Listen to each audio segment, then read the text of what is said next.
Hey, welcome to another video from SkinnyMedic. I had a request to review this kit right here. This is the Rescue Essentials Patrol Officer's Pocket Trauma Kit.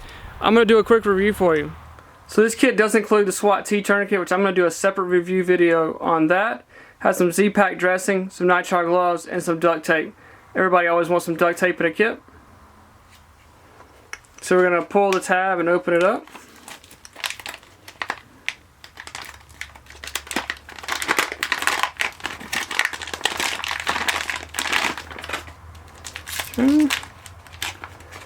So then, this is going to be our SWAT-T Tourniquet. You've got duct tape wrapping around it to hold it closed. Pair of gloves, and this is your Zpack dressing here. Alright, so it does come with a pair of gloves here, a pair of nitrile. These are going to be non-latex gloves here, so no problems there.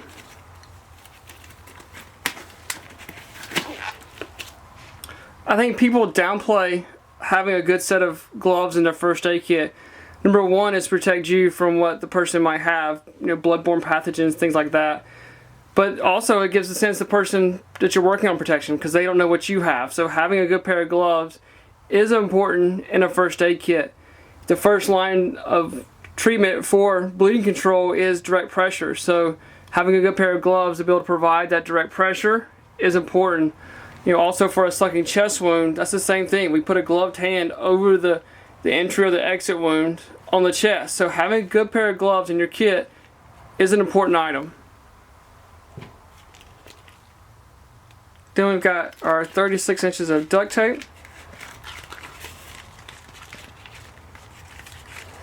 Duct tape, you could use this and this packaging here to create a nice decent chest seal, improvised chest seal. Duct tape has a number of uses for in a first aid case situation, but that's the first thing I think about is obviously you put a gloved hand over a sucking chest wound, but then you could cut this out, seal it with duct tape for a sucking chest wound. And this here is going to be our SWAT-T Tourniquet. I'm actually a fan of the SWAT-T for buddy aid as far as a tourniquet. It's not the easiest tourniquet to put on for self-aid, like if you're trying to put this on your arm. It's not the easiest tourniquet to do, but it actually works very well for a buddy tourniquet. So if you're putting this tourniquet on someone else, it works good for that. It works good for children, even for canines. This is going to work very well. So, but I'm going to do a whole separate video on this because I think it deserves it. So I'm really excited to have one of these tourniquets and do a video about it. So this is going to be a whole separate video on its own. But overall, I don't mind the SWAT-T. I think it's a good tourniquet overall. It's just self-aid. It has an issue. So, but for buddy aid, for kids, for canines, it's a good tourniquet. It does come with this wristband so they know we have a tourniquet on it. You know what time it is, and has a set for vital signs.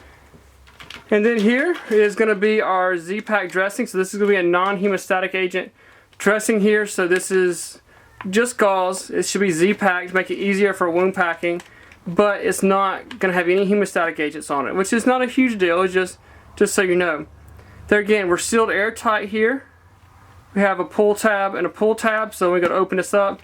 We can grab, make it easy opening. So I'm going to open this up for you as well.